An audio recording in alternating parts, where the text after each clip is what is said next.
So I trust everyone saw the email and saw the topic for today. And saw the topic in the email of the way of the tortoise. And it's something that I've touched on a time or two in general, just to mention the Aesop's fable from, I guess it's about 2,500 years ago, something like 2,700 years ago. And that the tortoise always wins the race. And even though the hare is much faster, the hare gets lazy and he takes a nap and he goes and does this and he does that, and then he forgets all about the race, and by that time the tortoise has crossed the finish line. We talk about this in the world of mindfulness teaching, that that practicing is just practicing, and it's very easy to get caught up in practicing for a particular reason, or we have in our mind a certain purpose, like we really want our mind to be quiet. So on days when we're meditating and the mind is just not cooperating, we think somehow we've failed, and that's not the case. Because if we have an objective in mind, we'll miss the point. And the point is something that emerges with practice. And so what's recommended is to just practice without evaluation or criticism or judgment, which we're all familiar with that suggestion. Is that when we notice the mind has wandered without criticism or judgment, we simply recognize it and return our awareness to the present moment. I also want to mention here too, and I've mentioned this a time or two, but the mindfulness practice that I've just mentioned, the basic mindfulness practice, when a thought or emotion arises, we recognize it and we release it and we come back to the present moment. That is just the barest tip of the iceberg. In other words, as we go on and become more proficient in that, then in the contemplative traditions there's other practices that get taught to deepen and expand that experience. But without the foundation, the house will fall down. So that's why we practice. And also, compassion itself is it's a really vast topic, as we've discussed. In the contemplative traditions, as time goes on in the education of the monks or the acolytes or whatever, that the teachings on compassion begin to deepen and expand also. And they're very, very important teachings. But it takes practice to be able to get to the point, to be able to receive those teachings. The emphasis today will be on just practicing. I don't know if you've, in preparation for this week, I've looked at a lot of videos of turtles, and it's just amazing. They really just like plump, plump. I mean, it's just like they're not smiling or frowning, right? They're just plump. It's just. And I just love that. So that energy, so to speak. They're just one flipper at a time. And when we do that in our practice, the mind eventually settles down, and we can watch our mind and not get engaged in it, and get to the point where something comes up, and we can let it go more easily, and then eventually something comes up and it just goes away.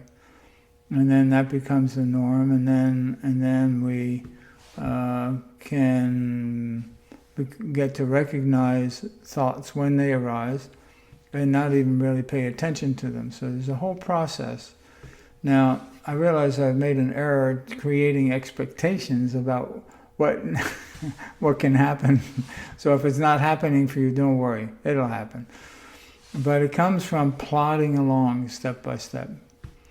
I was reading something recently where a teacher was talking about this very thing, and he said, every practice is like a single drop in a vase, and I thought, dang it, I wanted to work faster than that. I mean, how about a half a cup full here and there, but no, it's not, it's just not the way it works.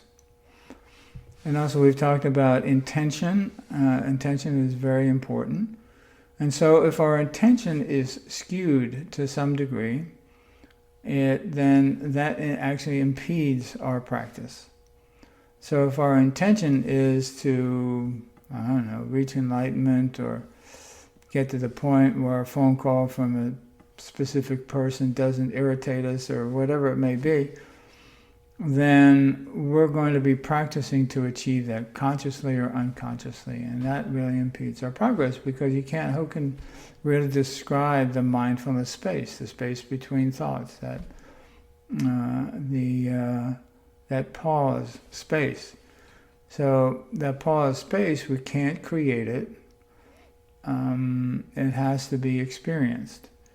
And in the beginning, oftentimes, with people who are just starting out on meditation, they reach that space and they go, "This is boring," and they don't realize that what they've discovered is their natural mind, free from encumbrances.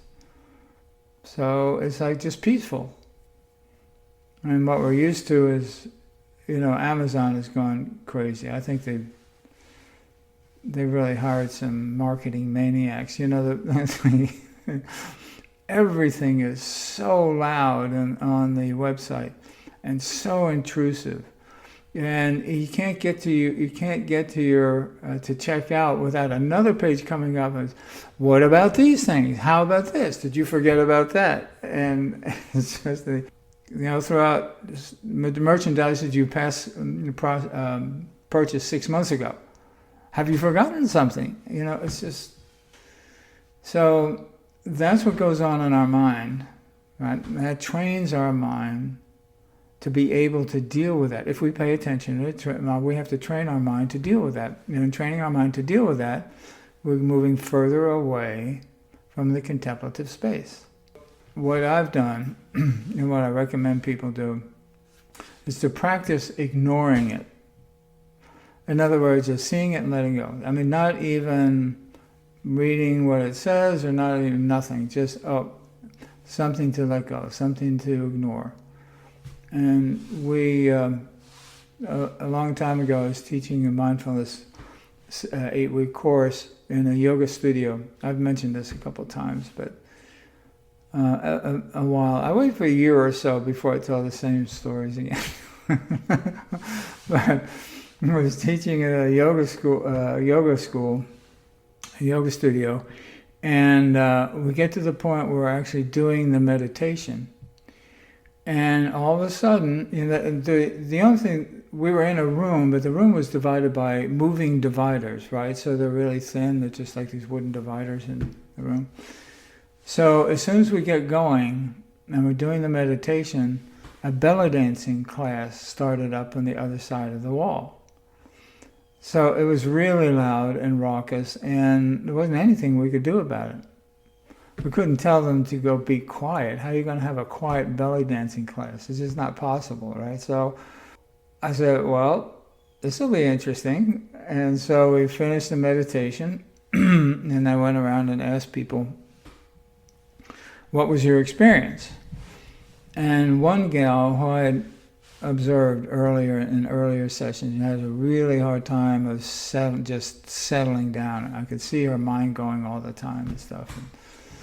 And so she was the first one. I said, well, how was the meditation for you, and what was going on? He said, well, it was okay, and I heard the belly dancing, and I tried to not think about it, which is a clue.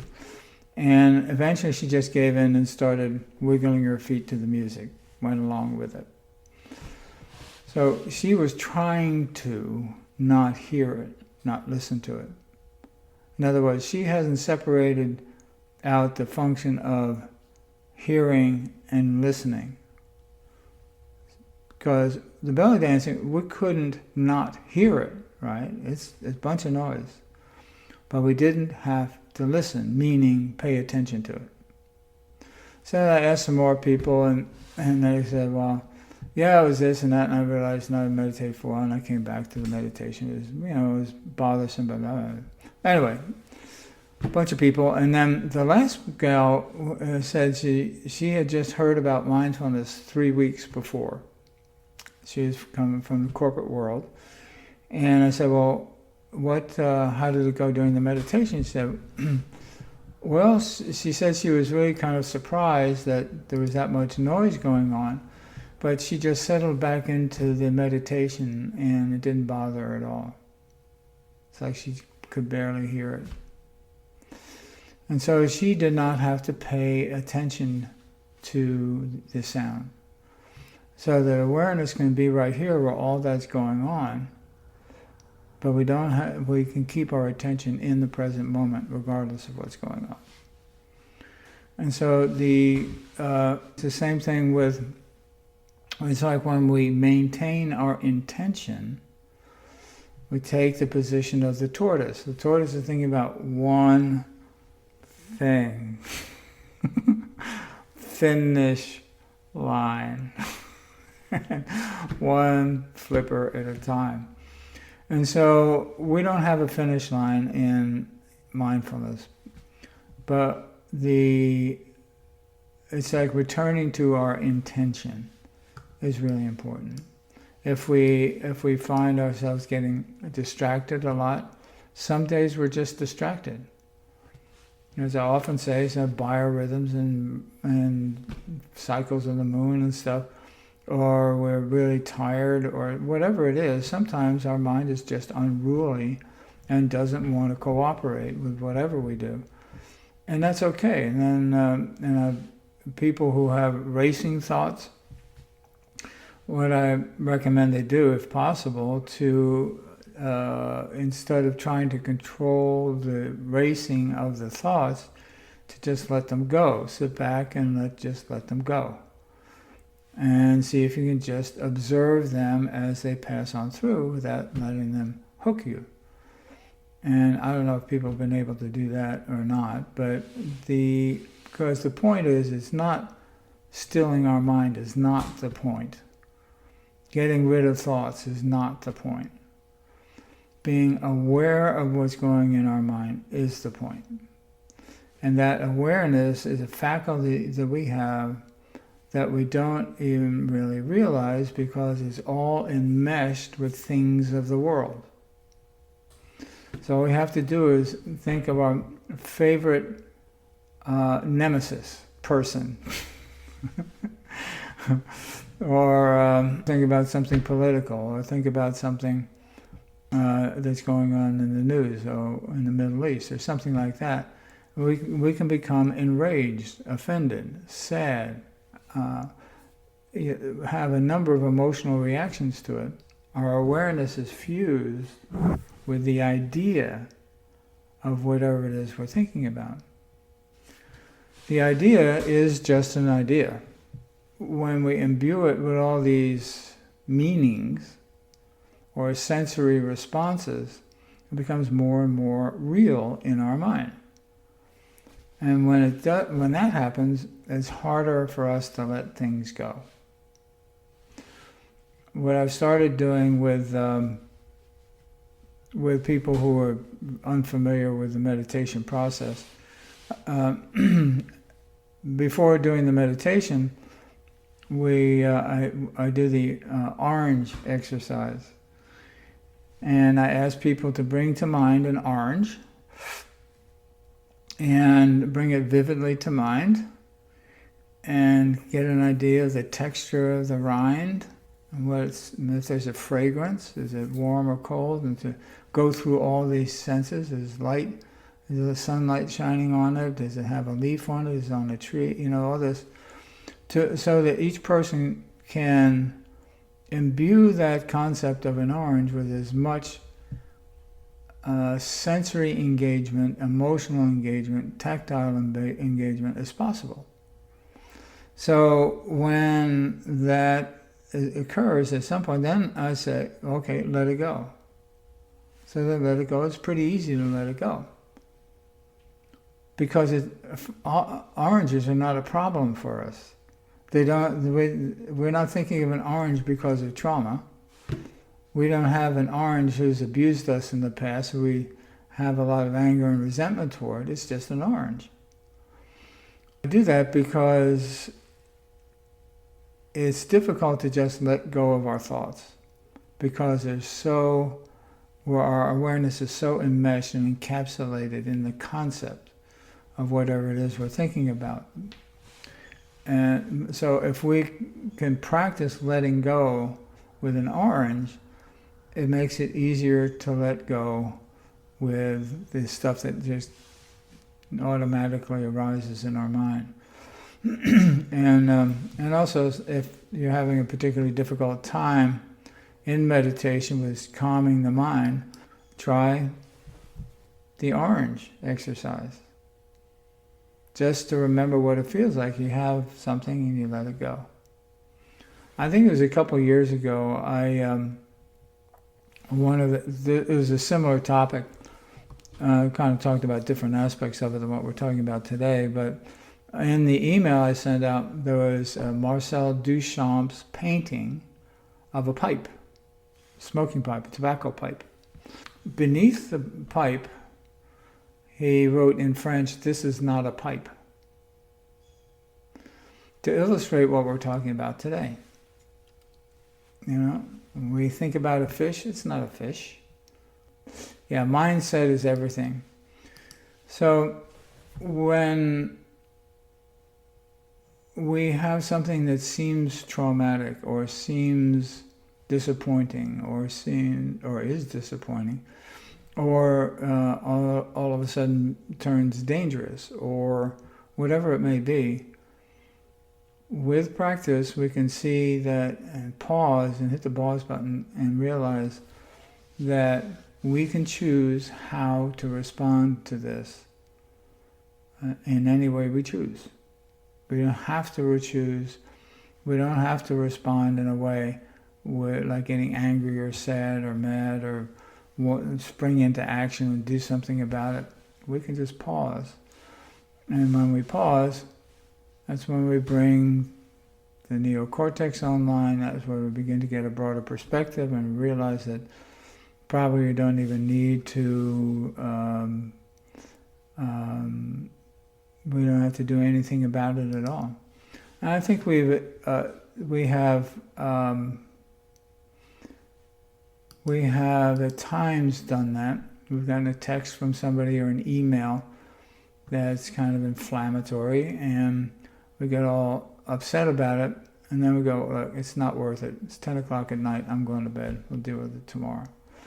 There's that kind of attitude we don't have to deal with. Most of the stuff we don't have to deal with. I don't know if you've had this experience, but hesitating and not sending off an email or a communication. The next day the person communicates back with an apology or say, look, you know, what I said yesterday, maybe we should do this or that instead. So we didn't really have to do anything. Things kind of came around all on their own. Now somebody put in the chat, what does that mean? A fish is not a fish. When we think of a fish, it's just a thought.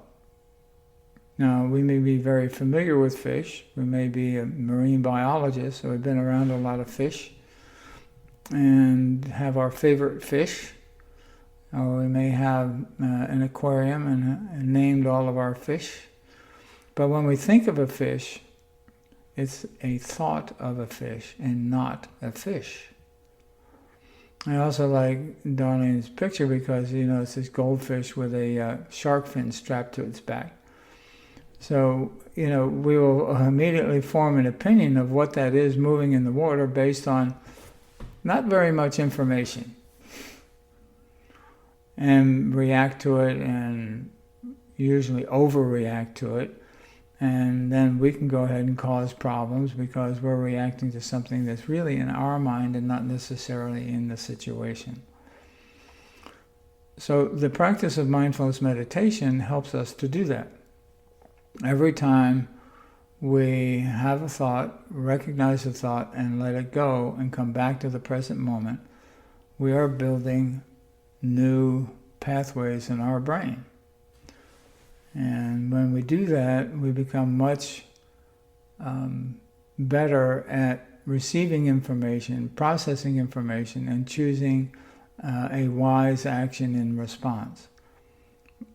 When we're all frazzled, we tend to rely on habitual responses and habitual patterns. And when we do that, the habitual pattern never worked in the past and it won't work now. So, then the next day we go, dang, I wish I'd bit my tongue on that one instead of saying what I said.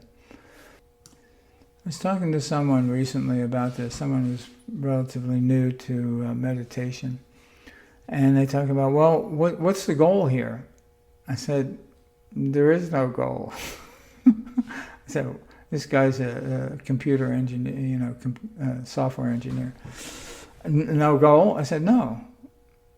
Because as soon as you have a concept of it, you're going to go toward the concept, which will never 100% accurate to what actually happens in meditation.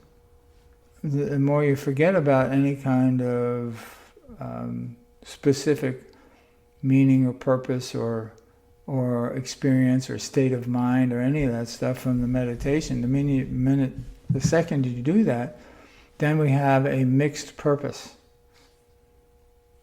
And in that mixed purpose, it doesn't really work very well.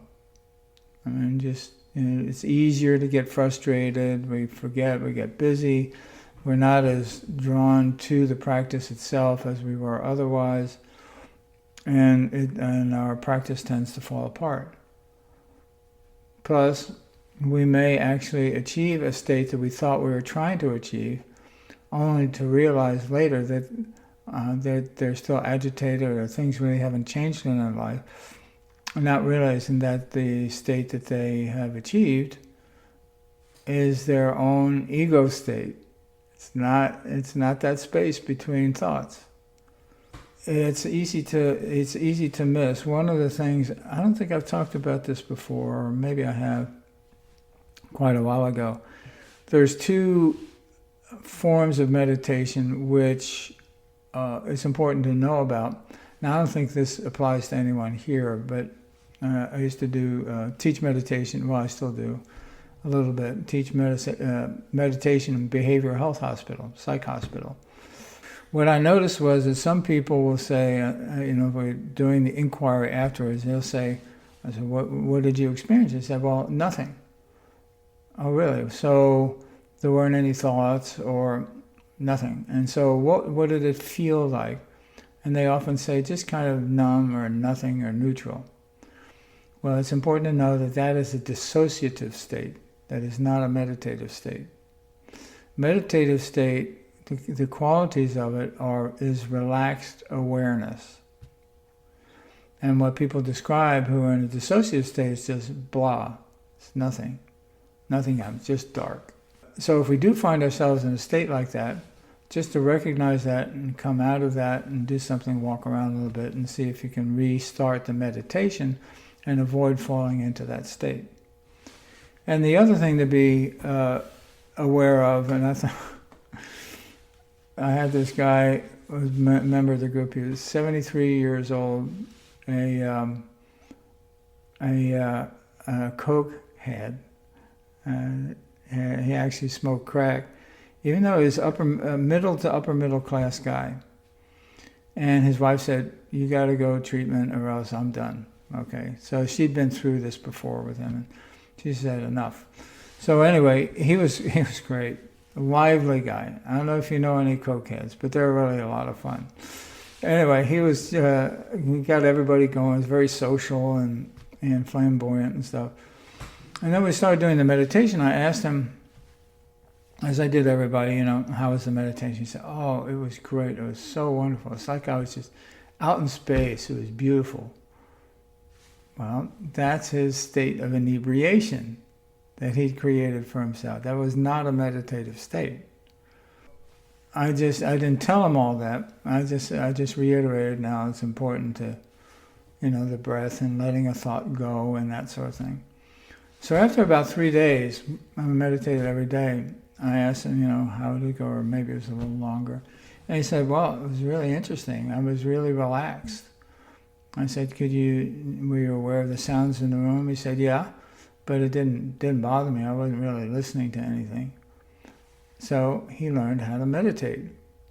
Because if he had continued to meditate without instruction, he would have thought that state of that he got into initially, he would not have recognized that as an ego state, and as a state that he constructed as a result of his drug use. And that's not meditation. Maintaining intention is really important because we really don't quite know what we're going to run into when we do meditate. And if anyone has experienced trauma and trauma begins to arise, it's really important to pause, and because we tend to engage instantaneously when trauma thoughts come up, flashbacks. If we can separate from that, reground, get oneself grounded back in the room, wiggle your toes, get back in the physical body, and then try it again, see if that'll work. And if not, that's fine. You just breathe for a while and let the thoughts go as best you can, if possible. Because eventually it will work, even if somebody's experienced trauma. That's the thought for now. So let's do the exercise and thinking about, as we start, what is your intention? See if you can formulate what your intention is in the process of meditation and being here today, or whatever thoughts in that regard float up. See if it's possible to carry that through as you practice, as we practice. And we're going to do mostly the mindfulness meditation today, but wind up with I always like to finish off with something like compassion for oneself or something like that. So, places everyone, finding a spot a position where you don't have to move any muscles, and you can remain comfortable throughout. And we'll begin.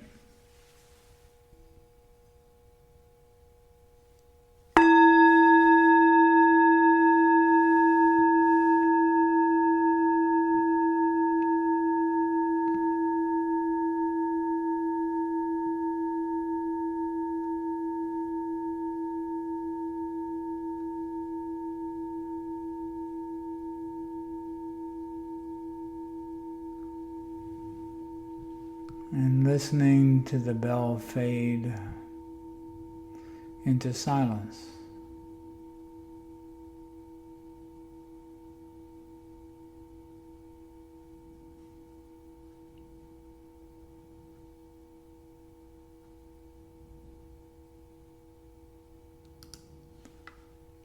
Allowing ourselves to settle into stillness.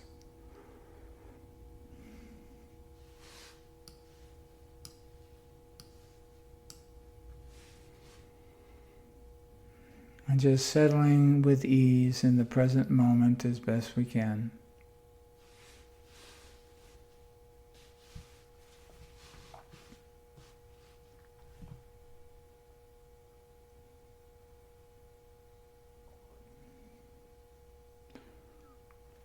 And perhaps considering for a moment what your intention is, not only in today's meditation, but meditating in general, and what drew you to meditation.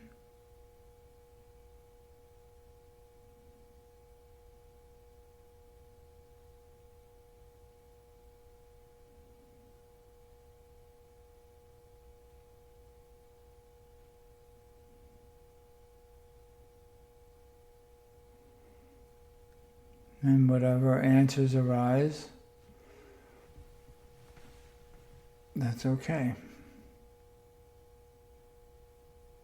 And holding those answers for a moment in the space between.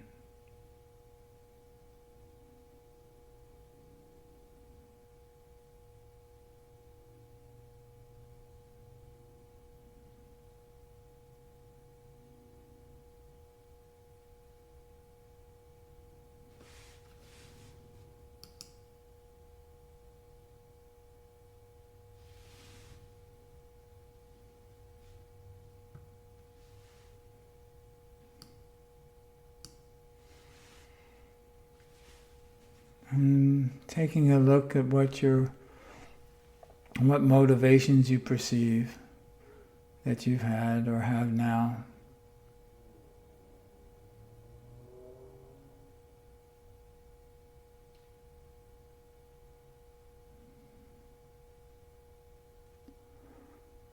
And seeing if you're congruent with them or they need adjusting.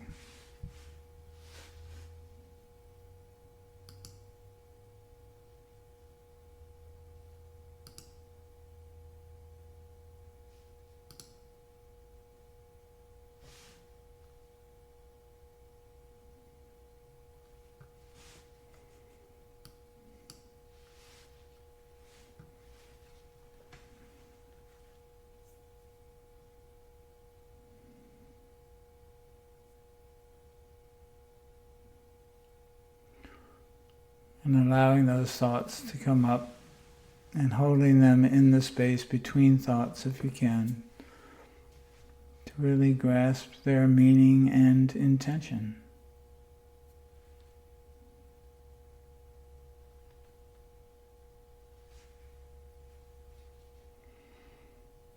And whatever arises is okay, whether we were aware of it before or we were not.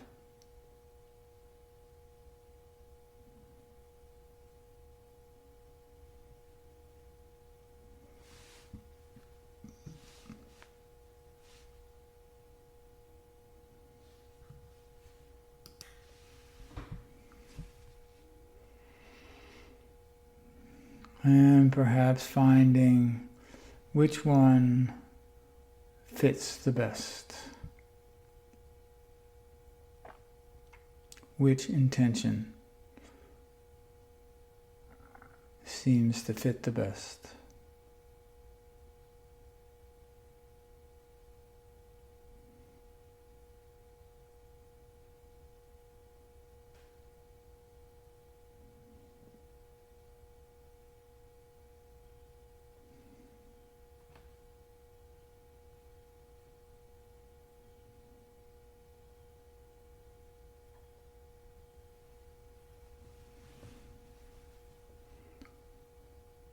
And as that becomes clear,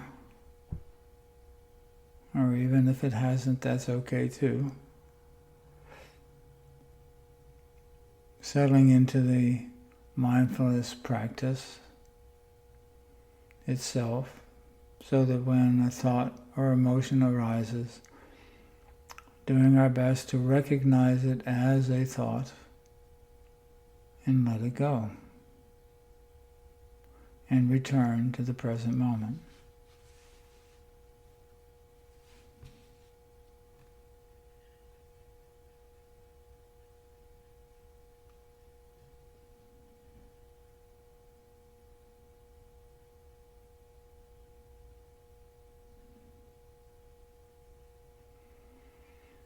Allowing ourselves to continue to settle down and settle in. And realizing this practice takes no effort. Thoughts arise all by themselves, and all we do is let them go.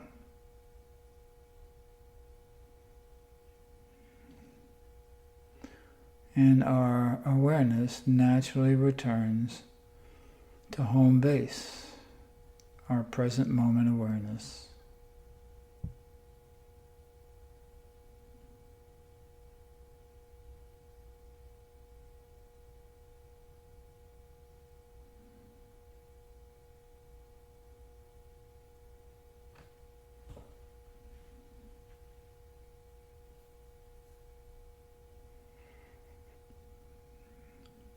And if our mind is particularly busy today, we may have to do that frequently.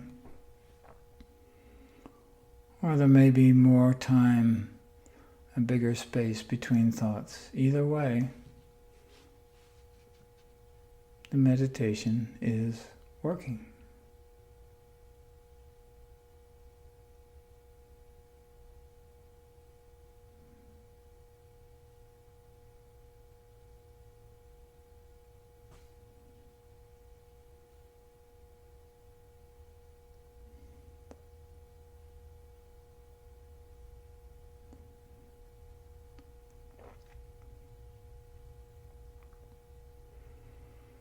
And we may notice the more we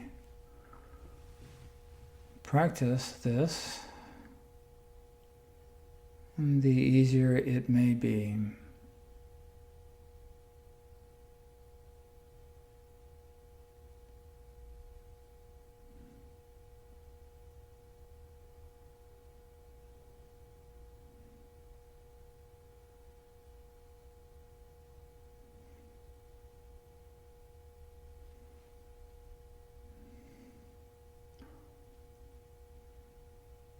And allowing ourselves to get into the rhythm of our practice, meaning after a while there develops a natural rhythm of thoughts arising, releasing and returning. It's like a waltz.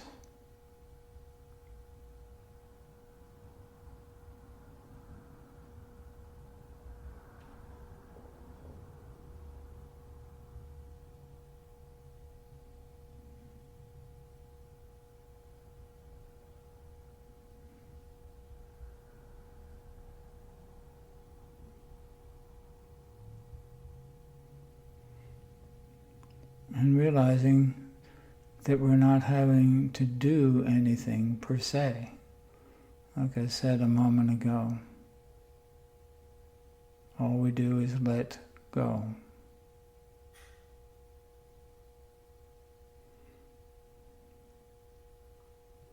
Once we recognize the thought as a thought.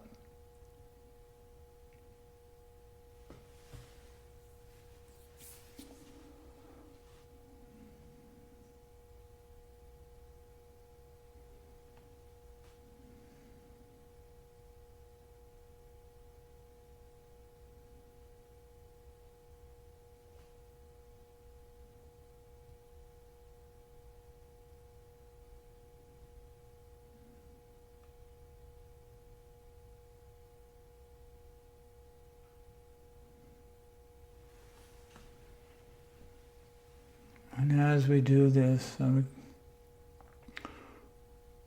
the rhythm continues,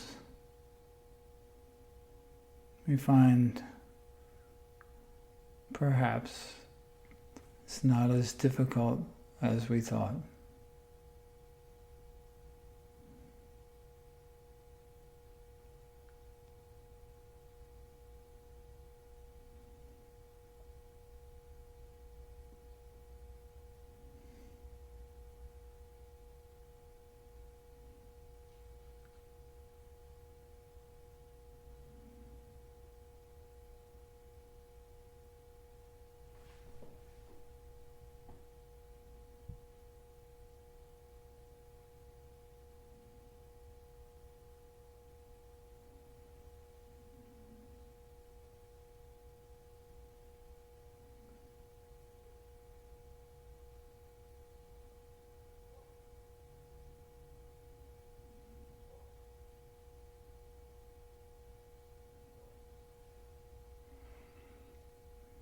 And if we can, allowing ourselves just to settle in to the rhythm of the practice.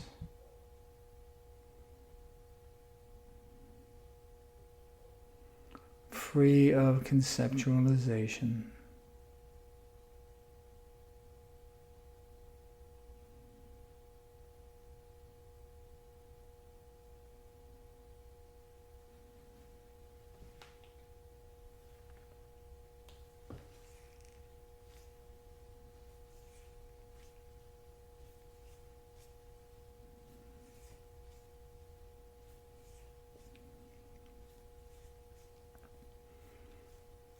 And as we practice, thoughts may come up about the practice, and those are still just thoughts.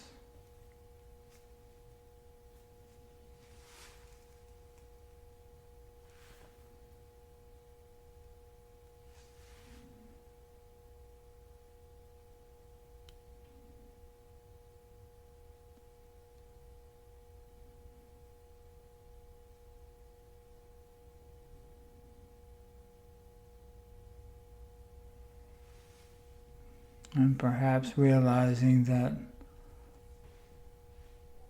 this process really is just sitting.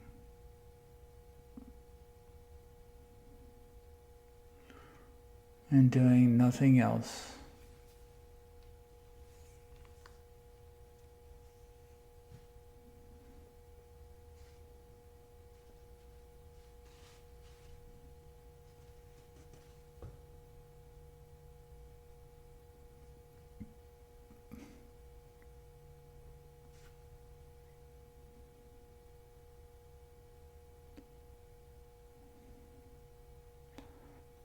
And as we recognize the stillness,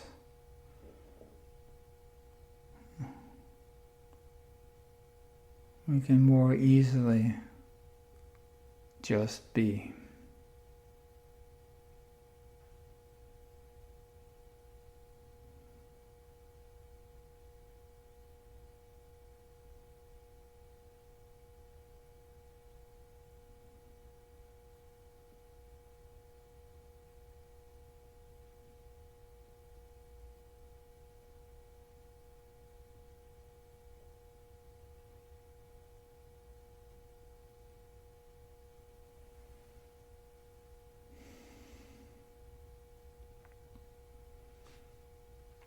And perhaps this is a state you've experienced before, or maybe it's new.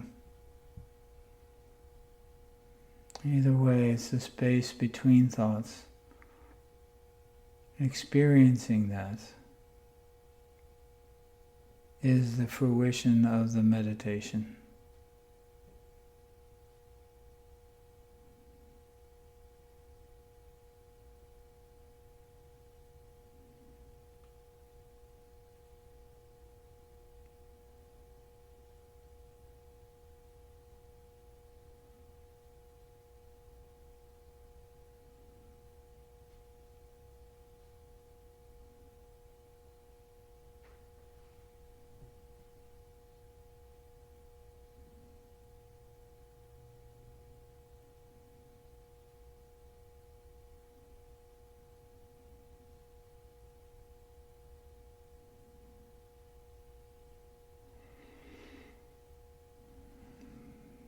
And as we continue to settle into the ease of the present moment.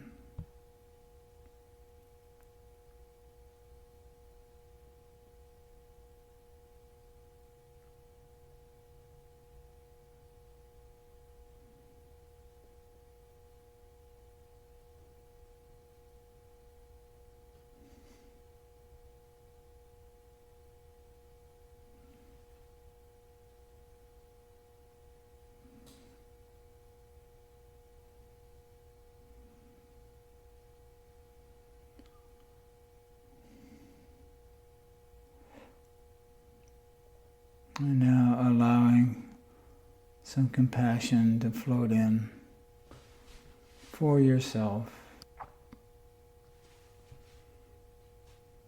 for having put in the effort in this meditation, which is an act of kindness to oneself in the very least, at the very least.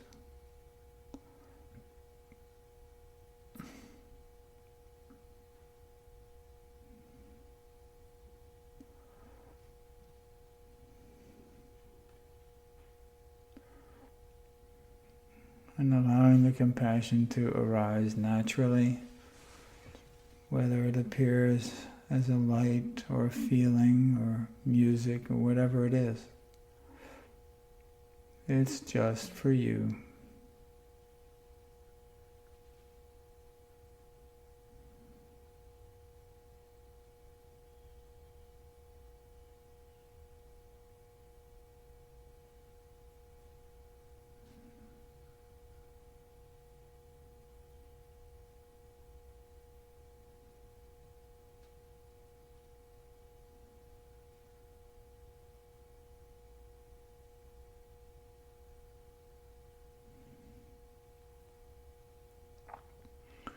And allowing ourselves to rest in a place of peace and compassion for a few moments.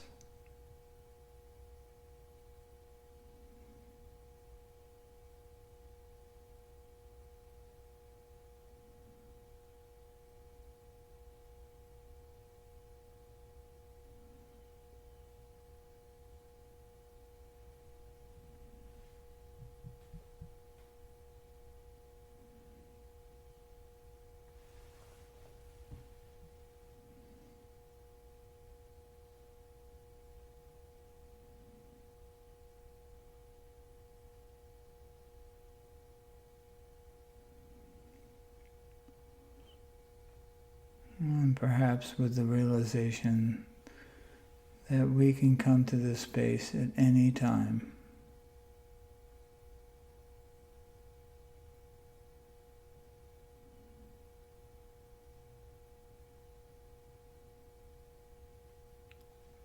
And letting our bodies absorb this experience, register it and absorb it.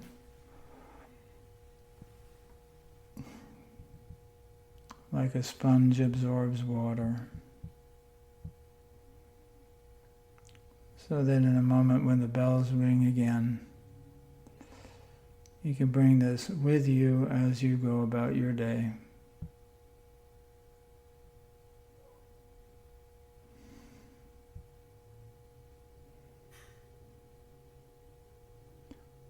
And come back to it at any time.